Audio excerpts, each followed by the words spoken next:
کہ اصولاً ابا جی کی زمین پر انہی کا حق ہے، بس وہ چاہتے ہیں تم آ کر نکاح کر لو اور پھر واپس جا سکتی ہو، اپنی پڑھائی پوری کر سکتی ہو۔ کہ تو بالکل ایسا ہی تھا جیسے ایمان اپنی گردن کٹوا لیتی پر اس کی سانسیں چلتی رہتی اور وہ کٹی گردن کو لٹکائے پھرتی رہتی۔ اس کا دل دکھا تھا، سب کچھ اس کے مامور رکھ چکے تھے، نانا ابو اسی لیے مرنے سے پہلے زمین کا بٹوارا کر گئے تھے، پر وہ نہیں مانتے تھے ان کے مرنے کے بعد ایسا ہوگا۔ ایمان نے اپنی آنکھوں میں نمی اترتی محسوس کی، اس نے عبداللہ اور کائنات کو دیکھنا چاہا پر دونوں کا وجود دھندلا گیا تھا۔ وہ کیسے بھول گئی تھی یہ اس کی دنیا نہیں تھی، وہ تو بھٹک کر یہاں آ گئی تھی، وہ کیسے بھول گئی؟ رات 12 بجے تک سارے دم توڑ چکے تھے، اس کا دل کیا چیخے، وہ چلائے، پر وہ سب کچھ اپنے اندر ہی دفن کرنے کی کوشش کرنے لگی۔ آپ ماموں کو سمجھائیں نامی، میں ابھی اس سب کے لیے تیار نہیں ہوں، اس نے آخری التجا کی۔ میں نے کوشش کی ہے پر تمہارے ماموں ناراض ہو گئے ہیں اور میں اپنے بھائی کی ناراضی مول نہیں لے سکتی، تم جانتی ہو۔ یوں لگا اس کی روح کھینچ لی گئی ہو۔ ایک سلمہ بیگم ہی تھیں جو اسے ہمیشہ تکلیف سے بچاتی تھیں، آج وہ بھی مجبور تھیں۔ ایمان کے لب کپ کپا کر رہ گئے تھے۔ میں الفاظ دم توڑ گئے تھے، اسے اپنی دنیا سیاہ ہوتی محسوس ہوئی۔ کچھ لوگوں کو ہنسنا راس نہیں آتا۔ عبدل اسے اشارہ کر رہا تھا کہ جلدی آؤ، مجھے کچھ وقت دیں، میں صبح تک بتاتی ہوں۔ امی میرے دوسرے سیمسٹر کے فائنل ایگزامز بہت قریب ہیں، میں ابھی نہیں آ پاؤں گی۔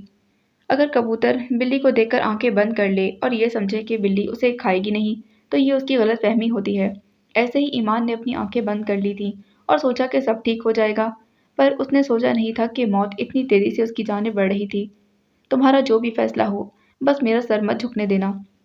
فون بند ہو چکا تھا اور ایمان کا نازک وجود ایک نہیں 1000 ٹکڑوں میں بٹ گیا تھا۔ یہ ایک لیب تھی، بہت بڑی لیب، جہاں بہت سارے جانور چھوٹے پنجروں میں قید تھے اور بہت سارے ڈاکٹرز اور سائنٹسٹ اپنے اپنے کاموں میں مصروف تھے۔ اسے آج بہت دنوں بعد لیب آنے کا موقع ملا تھا۔ اسے دیکھتے ہی ڈاکٹر رابرٹ اس کی جانب بڑھا۔ ویلکم ینگ مین، آج تو بہت دنوں بعد لیب آئے ہو۔ میں مصروف تھا، وہ چاروں جانب دیکھتا سنجیدگی سے جواب دینے لگا۔ پچھلی بار کی نسبت اس بار جانوروں کی تعداد زیادہ ہو گئی تھی۔ ہم کوئی بھی دوا تبھی مارکیٹ میں لاتے ہیں جب تک سارے جانوروں پر تجربہ نہ کر لیں، ڈاکٹر رابرٹ نے اس کی نظروں کے تعاقب میں دیکھتے بتایا۔ وہ خاموشی سے ہر چیز کو دیکھتا رہا۔ ڈاکٹر رابرٹ اپنی میز کی جانب بڑھ گئے، جہاں جہاں چھوٹی فنل میں رکھے کیمیکلز کو وہ باری باری اٹھا کر اسے کچھ بتا رہے تھے۔ یو نو وٹ، ڈاکٹر جبیل کا تجربہ 99% کامیاب رہا تھا۔ وہ ویکسین اگر اس وقت بن کر مارکیٹ میں آ جاتی تو ہم بہت سی جنیاتی بیماریوں سے نجات پا لیتے۔ رابرٹ مصروف سا اسے بتا رہا تھا۔ کچھ بیماریوں کے علاج بیماری میں ہی چھپے ہوتے ہیں، جیسے ڈاکٹر جبیل نے ثابت کیا تھا کہ کسی خاص ٹرائسومک انسان کے ڈی این اے اور اس کے بلڈ سے ہم ٹرائسومک بیماریوں کو دور کر سکتے ہیں اگر ہم وہ صحیح ویکسین بنا لیں۔ لیکن افسوس، ڈاکٹر رابرٹ نے گہرا سانس لیا۔ ڈاکٹر جبیل جیسے زندگی سے غائب ہی ہو گئے۔ کسی نے انہیں سالوں سے نہیں دیکھا۔ کبھی جھوٹی افواہیں آتی ہیں اور کہا جاتا ہے کہ انہیں مختلف ممالک کے مختلف شہروں میں دیکھا گیا، پر وہ کسی کو نہیں ملا۔ وہ خاموشی سے سب سنتا رہا، سب دیکھتا رہا۔ وہ جانتا تھا ٹرائسومک ہونا کیسا ہوتا ہے اور جنیاتی بیماریوں کا وراثت میں ملنا کس قدر تکلیف دہ ہوتا ہے۔ اس لیے وہ اکثر اس لیب میں آتا تھا جہاں اسے کچھ بڑے سراغ چاہیے تھے۔ وہ دونوں واپس آئیں تو بہت خاموش تھیں۔ ایمان کے گلے میں کچھ اٹکا ہوا تھا، اسے اپنے سینے میں جلن کا احساس ہو رہا تھا۔ وہ سانس لینا چاہتی تھی پر لے نہیں پا رہی تھی۔ واپس آ کر کائنات بھی خاموشی سے کمبل تان کر لیٹ گئی۔ دونوں نے کوئی بات نہیں کی، جبکہ وہ ایسے ہی بت بنی بیٹھی رہی اور سوچتی رہی کہ اب کیا ہوگا۔ وہ کبھی بے آواز رونے لگتی، کبھی بیٹھ جاتی اور کبھی اٹھ کر پانی پیتی، پھر جلن کم ہونے کا نام نہیں لے رہی تھی۔ سلمہ بیگم کی باتیں ابھی تک اس کے ذہن میں گھوم رہی تھیں۔ کیا وہ یہ سب چھوڑ کر چلی جائے گی؟ کیا وہ ویلنسیا نہیں آ پائے گی؟ کیا اس کی بس یہی زندگی تھی؟ اگر یہی تھی تو اسے اللہ تعالیٰ یہاں لے کر ہی کیوں آیا؟ وہ منہ پر ہاتھ رکھ کر رو دی۔ نہیں چاہتی تھی کہ کائنات اٹھے اور اسے دیکھے۔ وہ سارے غم دنیا سے چھپا کر رکھنا چاہتی تھی۔ وہ نہیں چاہتی تھی کہ دنیا اسے بے چاری سمجھے، غموں کی ماری کہے، اس پر ترس کھائے۔ وہ تو کچھ بننے آئی تھی، پر اس کے خواب ایسے ہی ٹوٹ جاتے تھے اور توڑنے والے کوئی غیر نہیں اپنے ہی ہوتے تھے۔ وہ یہی سوچتی رہی کہ اگر سلمہ بیگم اپنے بھائی کا ساتھ دیتی ہیں تو اس کا کیا ہوگا؟ اگر وہ چلی جاتی، اس کا نکاح ہو جاتا، اس کا شوہر اسے واپس نہ آنے دیتا تو؟ نہیں اللہ جی نہیں۔ وہ تڑپ ہی اٹھی تھی اور پھر 3 بجے اسے پینک اٹیک ہوا۔ اس کا سانس بند ہو گیا۔ وہ گرتی پڑتی کمرے کا دروازہ کھول کر باہر آئی تھی۔ وہ باہر خون جما دینے والی ٹھنڈ میں آ کر بیٹھ گئی۔ اس نے منہ کھول کر سانس لینا چاہا پر ناکام رہی۔ وہ تیز تیز چلنے لگی۔ اس نے اپنے وجود کو شل ہوتے محسوس کیا۔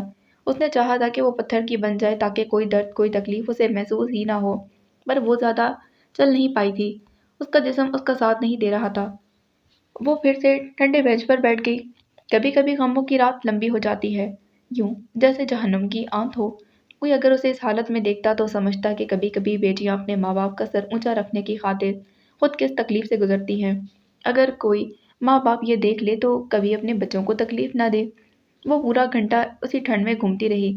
اس کا سانس ابھی تک نارمل نہیں ہوا تھا، البتہ اس کا جسم اکڑ گیا تھا۔ وہ کبھی رونے لگ جاتی تو کبھی آنسو پوچھ لیتی، کبھی دعائیں مانگتی اور کبھی مایوس ہو جاتی۔ وہ مسلسل تکلیف میں تھی۔ پھر وہ کمرے میں آ گئی۔ ایک ہی حل تھا کہ وہ اپنے اللہ کے پاس جاتی اور جا کر اپنی تکلیف سناتی، اور اس نے یہی کیا۔ وضو کیا اور نفل ادا کرتے وقت وہ رو دی تھی، بنا آواز سسکیوں سے۔ کہیں کوئی دیکھ نہ لے، ہاں بس اللہ دیکھ لے، وہ تو دیکھ لے۔ اس نے بہت ساری دعائیں مانگی اور پھر وہ بستر میں لیٹ گئی تھی، خاموشی سے، یوں جیسے اب سب کچھ ٹھیک ہو جائے گا۔ اور پھر شاید نیند کو اس پر رحم آ گیا تھا، جانے وہ کس وقت نیند کی وادی میں اتر گئی۔ اگلی صبح اس کی آنکھ 11 بجے کھل گئی تھی۔ وہ جھٹکے سے اٹھ بیٹھی۔ پہلا خیال یونیورسٹی کا آیا۔ اس نے کبھی بلا وجہ چھٹی نہیں کی تھی، پر وہ یہ دیکھ کر حیران رہ گئی کہ کائنات بھی اپنے بستر پر بت بنے بیٹھی تھی، یعنی وہ بھی نہیں گئی تھی۔ کیا ہوا؟ سب ٹھیک تو ہے نا؟ اس نے کائنات کو یوں بیٹھے دیکھا تو پوچھا، اور اس کے پوچھنے کی دیر تھی کہ کائنات کو جیسے ہوش آیا۔ وہ سر جھکائے بیٹھی تھی۔ اس نے جھٹکے سے ایمان کو دیکھا، اور پھر دیکھتے ہی دیکھتے اس کی سنہری آنکھیں جو سرخ انگارہ تھیں وہ آنسوؤں سے بھرنے لگیں۔ وہ تیزی سے اٹھ کر ایمان کے گلے لگ کر پھوٹ پھوٹ کر رونے لگی۔ میں نے بہت کوشش کی ایمان، پر میں خود کو روک نہیں پائی۔ وہ بے طرح رو رہی تھی، جبکہ ایمان تو بوکھلا ہی گئی۔ کوئی اسے بتائے میں اچھی لڑکی نہیں ہوں، کوئی اسے بتائے کہ میں اچھی لڑکی کوئی اسے بتائے کہ اچھی لڑکیاں اپنے نکاح کے بعد کسی غیر مرد سے محبت نہیں کر سکتی۔ وہ کیا بول رہی تھی ایمان کو کچھ سمجھ نہیں آیا، جبکہ میں کسی اور کی منقوہ ہونے کے باوجود خود پر کنٹرول نہ رکھ پائی۔ قسم لے لو، خدا کی قسم، میں نے بہت کوشش کی، پر میرا دل اسی کا نام لیتا ہے۔ کوئی اسے بتائے کہ میں اس سے محبت کرتی ہوں۔ وہ اپنے حواسوں میں تھی نہیں۔ اس نے ایمان کے دونوں ہاتھ تھام رکھے تھے، جیسے وہ اسے یقین دلا رہی ہو، اور ایمان کو اپنے جسم سے جان نکلتی محسوس ہو رہی تھی۔ محبت تو نامراد ہے، محبت تو ایمان سے بے ایمان کرنے والی ہے۔ ظالم عبدل۔ کائنات اس کے سامنے سر جھکائے بیٹھی کسی مجرم کی طرح، اس کی آنکھوں میں ابھی تک آنسو بہہ رہے تھے، جسے وہ بار بار ہتھیلی سے رگڑ کر پوچھ رہی تھی۔ وہ ایک دو باتیں کرتی اور پھر سے رونے لگ جاتی۔ ایمان اپنا غم اور دکھ بھول گئی تھی۔ وہ سمجھتی تھی کہ دنیا میں اسے زیادہ سہنا پڑتا ہے، پر یہاں تو سب کے حالات ہی ایسے تھے۔ میں نے اسے پہلی بار کلاس میں دیکھا۔ وہ کسی بات پر غصہ تھا جو اس کی ہمیشہ سے عادت تھی۔ وہ میرا سینئر تھا، جانے وہ کس کی مدد کر رہا تھا۔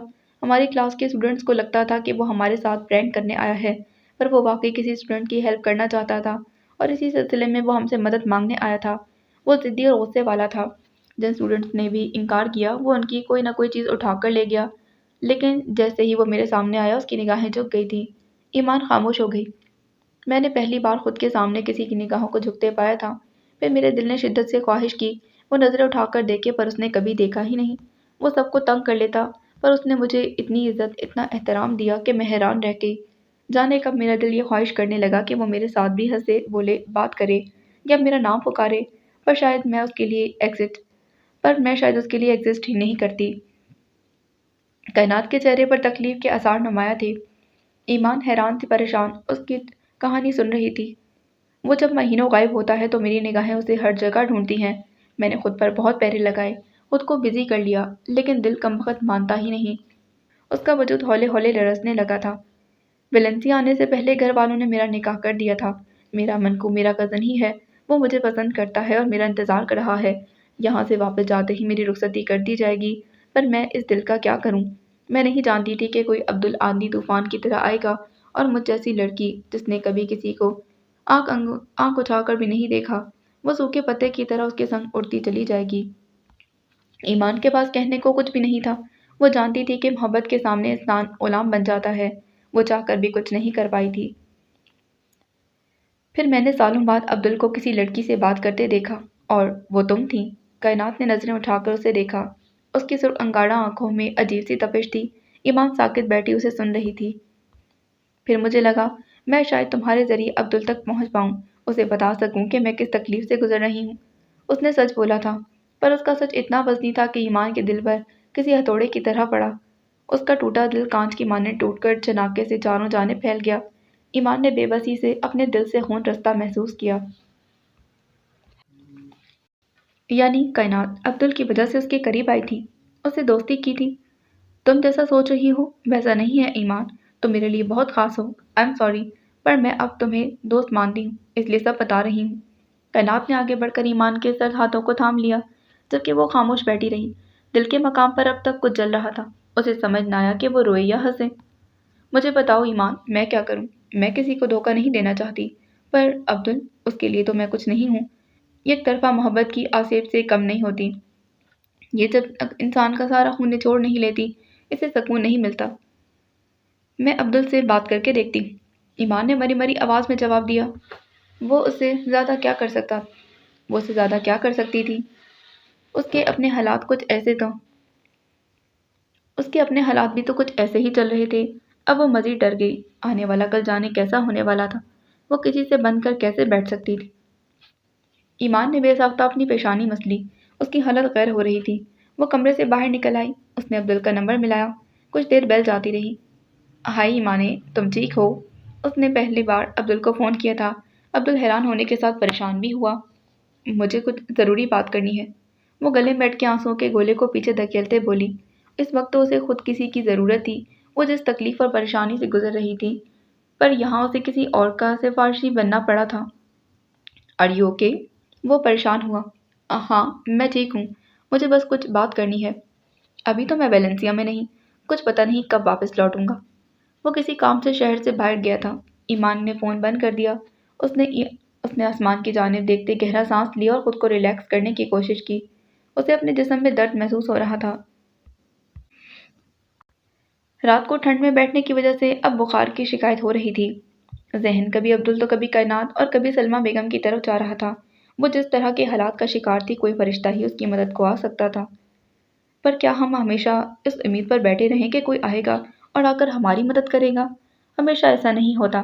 لڑکیوں کو اپنی جنگیں لڑنا آنی چاہیے۔ نگاہ و دل کو قرار کیسا، نشاط و غم میں کمی کہاں کی، وہ جب ملے ہیں تو ان سے ہر بار کی ہے الفت نئے سرے سے۔ وہ اس کے سامنے تھی۔ ماسیل کو احساس ہوا تھا کہ وہ اس وقت اس لڑکی سے محبت کرنا کم کر ہی نہیں سکتا تھا۔